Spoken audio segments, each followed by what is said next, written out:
Di era ledakan informasi ini, kita seolah-olah disuruh untuk berlomba, menunjukkan apa yang udah kita capai, kemampuan apa yang udah kita bisa, kita udah pergi kemana aja, prestasi-prestasi apa yang kita dapat, dan segala sesuatu yang bisa ditambahkan lewat fisik.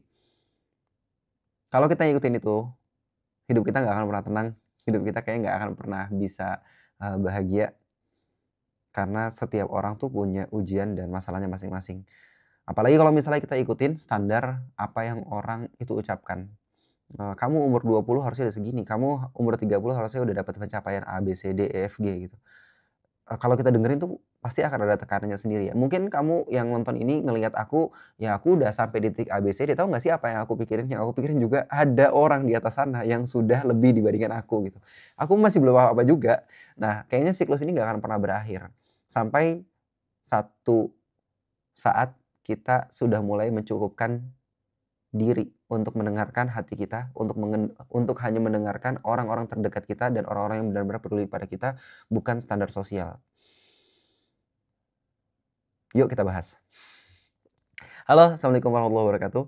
Aku Hawaryun, kembali lagi di channel Hawaryun di segmen Counting Page, tempat di mana aku pengen share segala sesuatu yang menurut aku bagus untuk aku share. Karena Counting Page ini adalah pengen ngajak kamu untuk menghitung hari, menghitung detik demi detik waktu kita dipanggil oleh Allah Subhanahu wa taala. Semoga kita bisa isi semua lembaran-lembaran itu dengan keridoannya. Amin. Dan salah satu caranya adalah dengan sharing sesuatu.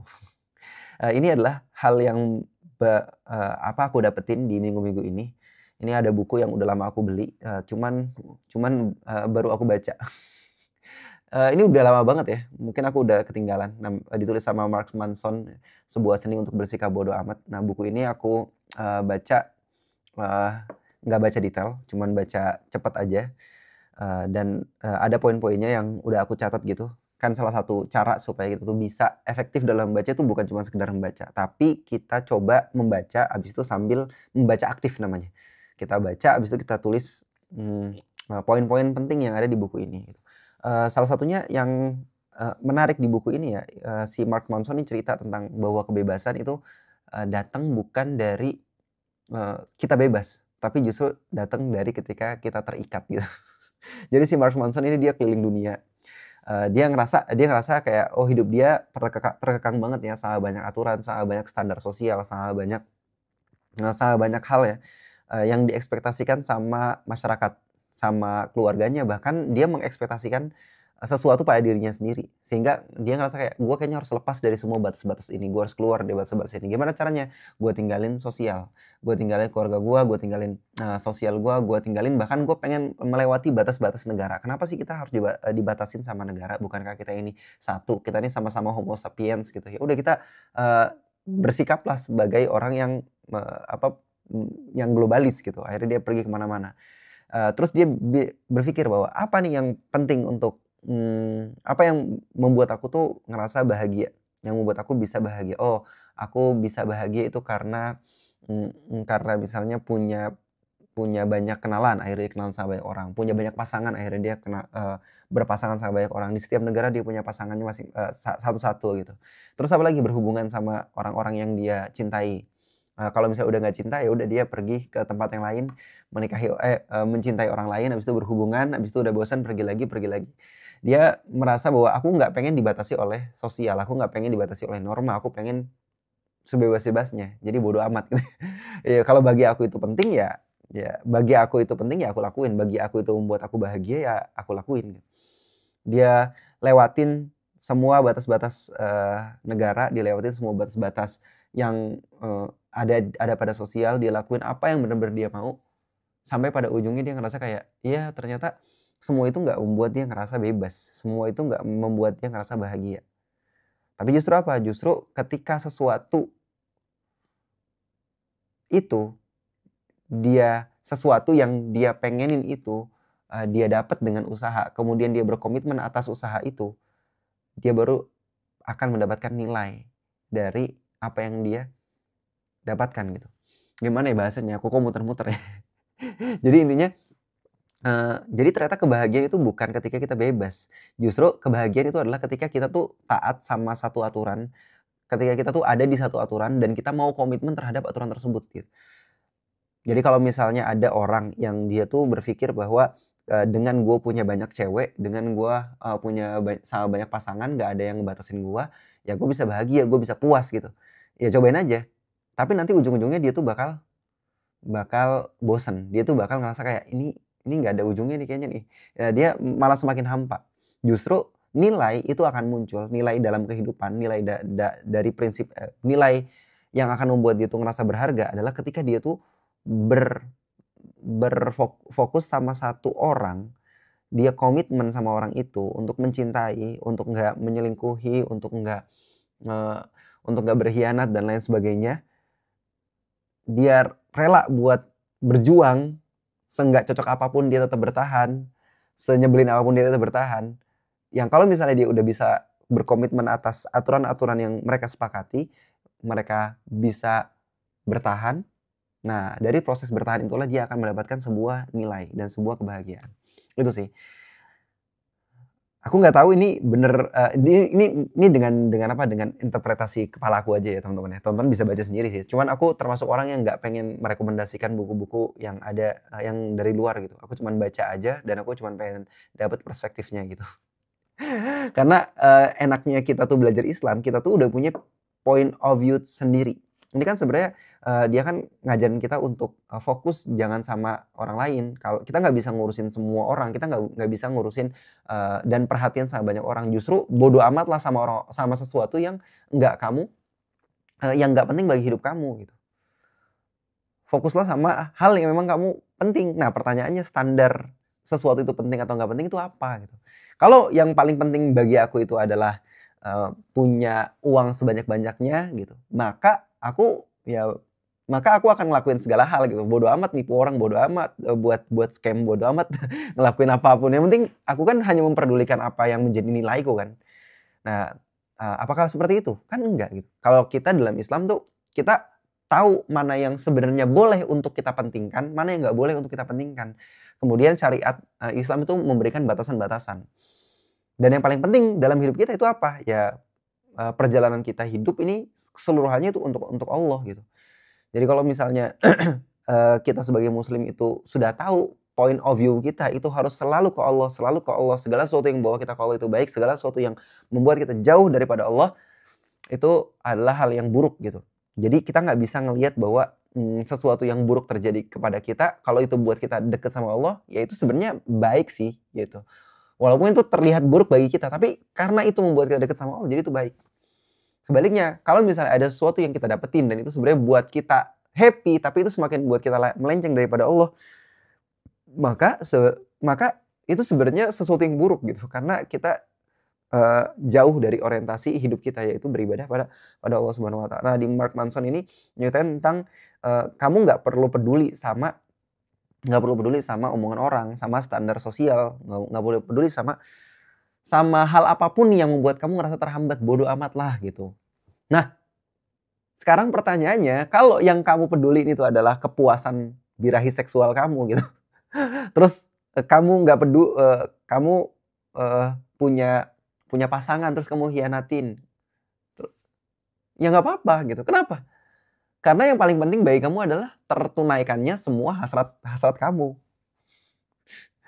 Atau ya yang paling penting bagi kamu adalah, yang tadi misalnya uang, ya kamu bodo amat nanti, bodo amat, kamu akan ngelakuin segala cara untuk bisa dapetin uang itu, nggak peduli itu halal, nggak peduli itu haram. Atau apalagi, yang penting bagi kamu itu adalah, terkenal di media sosial. Ya nggak peduli kamu mau buka-bukaan kek, kamu mau joget-jogetan nggak jelas kek, kamu pengen gimana kek, ya udah nggak semua orang harus aku pikirin kok gitu. Ya udah lakuin aja itu kan, bagaimana caranya kamu ngerespon supaya kamu tuh ngerasa kamu tuh punya nilai dalam hidup. Nah,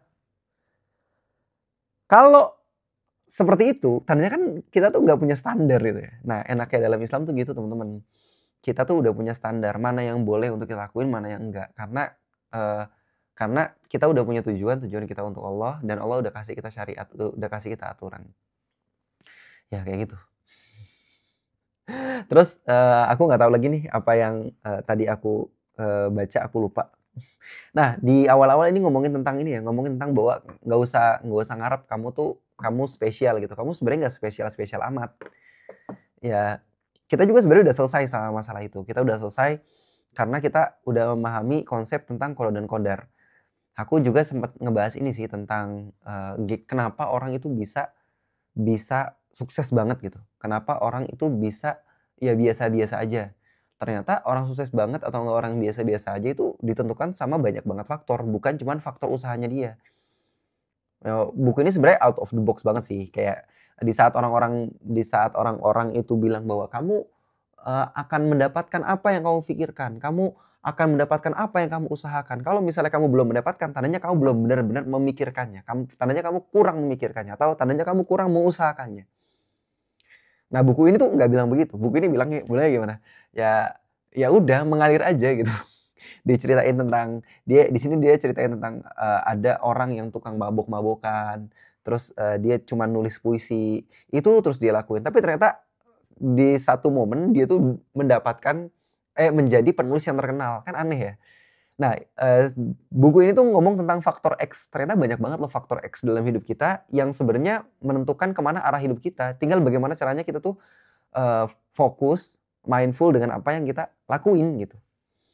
Nggak usah banyak, banding-bandingin karena ngebanding-bandingin itu hanya akan membuat kamu stres, hanya akan membuat kamu pusing, membuat kamu nggak pernah puas dalam hidup. Nah, begitu juga di bukunya ini, di bukunya apa, Goldman tuh, ya, The Outliers, lupa aku siapa namanya. Nah, di situ dijelasin, diceritain tentang, Bill Gates. Tahu nggak sih kenapa Bill Gates tuh bisa jadi Bill Gates? Karena Bill Gates itu nggak tahu kenapa dia dia ada di waktu yang sangat presisi, di tempat yang sangat presisi, di keluarga yang sangat presisi, di sekolah yang sangat presisi. Dia jadi orang terkaya dan orang yang merevolusi teknologi, ya, dia orang yang punya Microsoft ya. Nah, si Bill Gates itu di tahun segitu dia tuh sudah sangat-sangat dekat dan akrab dengan komputer di saat, dunia itu bahkan nggak punya komputer sebanyak sekarang gitu. Cuman ada di beberapa sekolah doang yang bisa diakses sama pelajar, cuman ada di beberapa sekolah. Dan Bill Gates tuh bisa akses si komputer itu 24 jam. Kenapa? Karena orang tuanya adalah donatur dari sekolah itu. Jadi, si Bill Gates megang kuncinya. Jadi di saat orang-orang cuman seminggu sekali, aku inget banget tuh waktu aku SMP kayaknya pelajaran IT itu seminggu sekali. Nah, si Bill Gates tuh setiap hari bisa main ke, ke ruangan komputernya dan dia belajar di sana. Dia udah sangat akrab di sana. Terus tadinya apa? Tadinya sekolahnya pas, sekolahnya sesuai, terus orang tuanya juga sesuai, orang tuanya support, terus, apalagi dianya juga punya kemauan gitu. Terus apalagi, ya dia pinter ya karena bisa jadi ada faktor genetik gitu. Terus di saat yang sama tempat tempat dia tinggal itu adalah tempat di mana di mana teknologi tuh teknologi tuh bener-bener kayak kayak apa, tempat tempat untuk apa ya, untuk mengembangkan teknologi itu di sana, di mana sih aku lupa tuh. Ya nanti teman-teman bisa tambahin lah ya di bawah. Terus, ada banyak faktor sehingga Bill Gates tuh menjadi Bill Gates. Sama, mungkinkah Elon Musk itu akan menjadi Elon Musk kalau dia lahir di Afrika? Bisa jadi enggak. Atau enggak Elon Musk tuh akan jadi Elon Musk kalau dia lahir di, Papua? Enggak. Apakah Bill Gates bisa menjadi Bill Gates kalau misalnya dia lahir di Indonesia? Kayaknya enggak deh. Dia lahir sama orang tua ada banyak banget di dalam hidup kita itu faktor-faktor X yang nggak kita tahu. Kita nggak tahu, mmm, apa, kita nggak bisa milih di mana kita tinggal, sorry, kita nggak bisa milih di mana kita lahir, kemudian, kita nggak bisa milih, gen seperti kita itu harusnya karakternya seperti apa. Nah, ada banyak banget faktor-faktor kayak gitu dan buku ini ngajak untuk ya udah terima Kak, terima, hidup kamu, lakuin yang terbaik dan nggak usah mikirin standar sosial gitu. Ya, nah kalau kalau aku sendiri mandang bahwa ya bener, hidup ini tuh harusnya hidup ini memang nggak akan pernah selesai kalau misalnya kita membandingkan diri kita sama yang lain. Dan itu pasti masalah orang-orang di usia 20-an ya, 20-an ke atas tuh pasti ngerasain itu. Aku juga udah pernah ngerasain itu sih. Sampai kemudian, di satu titik aku ngerasa aku harus menerima diri aku apa adanya, dan aku ngerasa kayak aku tuh nggak akan dibebani sesuatu yang nggak aku mampu, gitu. penting nggak penting itu adalah sesuatu yang aku tuh dihisap atasnya. Kalau misalnya aku nggak dihisap atasnya, maka aku menganggap bahwa itu nggak penting gitu. Contoh misalnya, aku nggak punya uang banyak, ya berarti aku nggak dihisap atas uang, ya kan. Tapi kalau misalnya ada orang yang punya uang banyak, dia bakal dihisap. Dia bakal dihisap, uang uang kamu bakal dikemanain gitu. Aku nggak terlahir misalnya, aku nggak terlahir pinter, aku nggak terlahir jenius gitu. Maka aku nggak akan dihisap atas kejeniusanku. Aku dihisap atas kapasitas otakku dan ilmuku gitu. Terus apa lagi? Ya, segala sesuatu yang kita tuh bisa memilih itu akan, Allah hisap. Tapi sesuatu yang kita itu ditetapkan, maka itu kita nggak dihisap. Jadi ya santai aja. Misalnya, kita kita, kena bencana alam. Kita kena bencana alam, terus rumah kita hancur. Stres gak kita? Ya stres lah sebagai manusia biasa. Cuman harusnya itu tidak perlu kita, khawatirkan karena itu tidak dihisap oleh Allah. Karena kan kita nggak bertindak atas bencana, ya nggak sih? Nah yang dihisap itu adalah sikap kita. Apakah sikap kita tuh mau bersabar atau malah mengutuk mengutuk Tuhan gitu. Kenapa Tuhan begini? Kenapa Tuhan nggak adil gitu. Ya kalau kita memang bandinginnya atas dasar dunia ya, nilai dan standar dunia, nggak adil Pak hidup, Pak. Hidup itu nggak adil, makanya kita butuh Allah yang maha adil. Adil dari mana coba hidup? Eee, selalu 20% orang, itu menguasai 80% kekayaan dan 80% orang itu berebutan 20% sisanya. Konsep Pareto kan. Terus, apalagi? Ya dunia ini nggak adil. Kayak, kenapa sih gue lahir di Asia, kenapa gue nggak lahir di Eropa aja gitu. Kenapa sih gue lahir, di keluarga yang sangat sederhana gitu. Kenapa gue nggak lahir di keluarga yang kaya raya, yang udah biasa santai-santai. Itu kan nggak adil ya, di pandangan manusia, ya kan. Untungnya Allah itu nggak ngelihat, kaya miskin, kamu lahir di mana itu sebagai perbandingan. Nah, enaknya kita jadi seorang muslim tuh itu kita udah punya batasan, udah punya, way of life gitu, udah punya, jalan hidup. Jadi kita nggak gampang terombang-ambing sih. Ya itu aja sih sebenarnya yang pengen aku share. Sorry ya ngalor ngidul, nggak apa-apa, tapi yang penting aku udah happy bisa ngobrol di sini, bisa ngobrol sama kalian. Sampai jumpa di, accounting page berikutnya. Assalamualaikum.